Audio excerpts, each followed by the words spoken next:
we may have certainly some challenges and some difficult days, there is still a greatness about America that I think each of us can be proud of and can cling to and love about the United States of America. Well, let me just say this to you, Sarah Huckabee Sanders. I am so proud of you. I'm so grateful for you. And it didn't just start when you decided to run for and became governor. I was so proud of you for the way you upheld truth continually before the whole world when you were press secretary. But I want to say this, the other night when you followed the State of the Union, and to be honest with you, we heard so many misrepresentations that it was like a steady stream of dishonesty. We could go ahead and call it a whole lot of lies.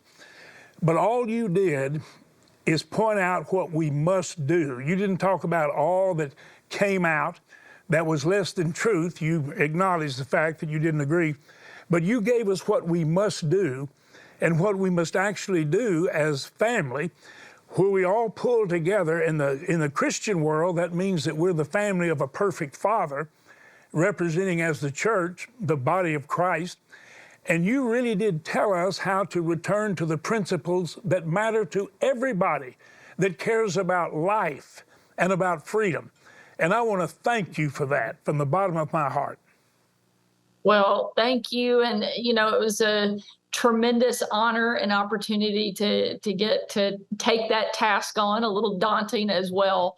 But, you know, one of the things that was really important to me was to talk about some of the optimism and some of the beliefs that we have as conservatives and as Christians, and try to focus on some of that positive side. At the same time, I think it was important to call out the contrast of where our country is and making sure people understand that we truly are at a crossroads of deciding which path we're going to go down. And for me, I always think that the simpler you can make it, the better. And so defining that between what is normal and what is crazy. And, you know, I think it really resonated with people across the country who are experiencing so many of what we would label as the crazy moments, and just a call to get back to normalcy around the country.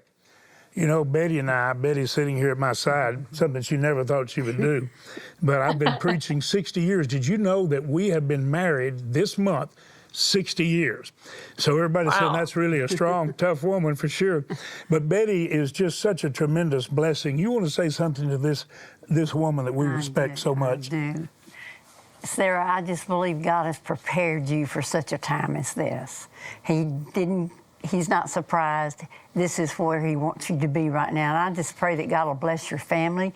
This can't be easy for them because of all the responsibilities you will have and already have as a governor, I'm sure. But God bless you, and just know that our prayers will be lifted up in your behalf and your family's behalf as you do your best to govern the state of Arkansas and to be an influence that God would, I know, will be very proud of. Well, thank you. And I can't believe that you two have been married for 60 years. I hope you'll pass on the secret on how to do it. My guess is, Betty, for you, it's a lot of patience, because I know James well enough to know you need a little bit of that to keep him in line. But my guess is it's a good balance after 60 years. You guys have certainly figured it out. So feel free. I'm not quite just below 13 years. So I'll take all the free advice I can get on how to make it to 60. You know, you're not going to remember this because you were just a small child. But Betty and I actually, because of the love for your father and all that he was doing, even after he left us, and boy, what a job he did. He actually helped us have a president by the name of Ronald Reagan, because he set up the meeting that gave Mr. Reagan the momentum. And anyway, I actually, with Betty, came to your dad's church 35 years ago on our anniversary date to Pine Bluff. And like I said, you were a small child. You probably have very little recollection of your dad being with me because you weren't even around when we were doing all the crusades. But I was there with you 35 years ago on the anniversary date. So that says how much we love your family. And I want you to know that your mother is one of the strongest people on the planet, and your dad is. And those two people had as much influence on the two of us in taking a leadership role when people were very concerned about the direction we were going.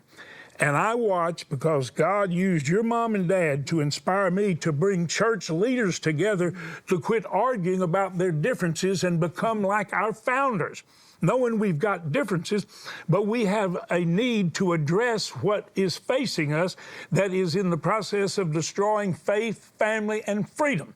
And so thanks to your mom and dad, and then all of a sudden there you are being a major representative representing everything we were concerned about and praying about, and now you're continuing to do it, and you may not believe this, but many of the leaders in the conservative movement and the Republican Party say you'll be the first woman president. I'm not going to push back, and it just make me really happy if you were. I want to ask you this, Sarah. I'm going to call you Sarah because you're family. What do you wish that everyone who loves faith, family, and freedom, and understands its importance and the principles that you referred to the other night, what do you want them to hear right now at this critical point in American history? Well, I think one of the most important things that we can kind of take from where we are is to remember the greatness of our country and to remember that America is still the greatest country that the world has ever known, despite the fact that we have faults, but also to remember what our country was founded on. We were founded because we had a people who loved their faith and wanted to be able to live it out. And so I think it is so important that we remember where we started, the journey that we have come on, and where we are today still puts us in a world that is very different than everybody else around the globe. And so while we may have certainly some challenges and some difficult days, there is still a greatness about America that I think each of us can be proud of and can cling to and love about the United States of America. Do you agree with something I've been telling leaders, is that Jesus prayed in John 17 what needs to happen? He made it clear throughout his ministry that religion is not the answer. Religionists actually contributed and were priority in crucifying Jesus. Sad, but true. But he talked about a relationship with the Father, like he had. And then he talked about a oneness with the Father and with him. But he went on to conclude that prayer by praying for spiritual unity among the family. Do you agree that if we would come together in supernatural unity that Jesus prayed for, that we could actually address our serious problems and we could see miraculous correction to our perilous course right now if we would just work together and quit fighting and accusing one another? Do you believe that's good advice, to follow the prayer of Jesus and be an answer to that prayer right now in this day?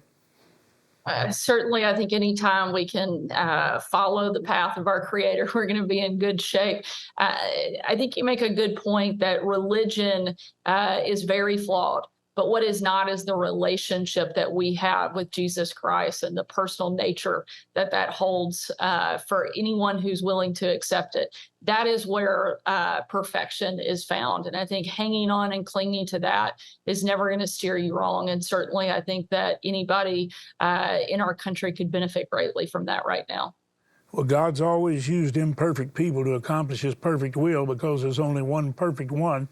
And if we would just all submit to hear the perfect one who gives us the unshakable principles, undeniable, historically confirmed principles that always work, and disobeying and disregarding those principles, the history records the horrific consequences of that. So let's return to those principles. That's what you talked about the other night after the State of the Union, and it was fabulous. Keep it up. How do we best help you, Sarah?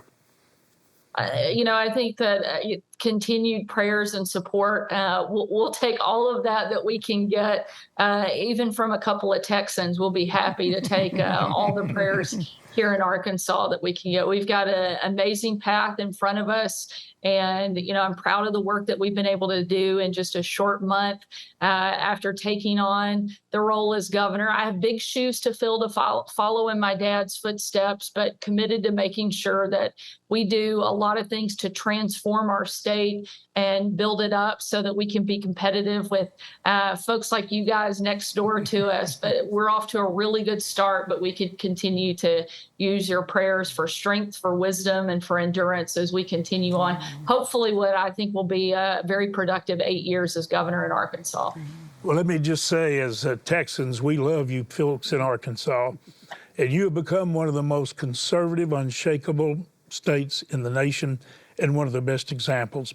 And I really do believe, I'm sorry, Mike, my old buddy, I love you, but I think this little girl here is just going to do better than you did, and you did do great.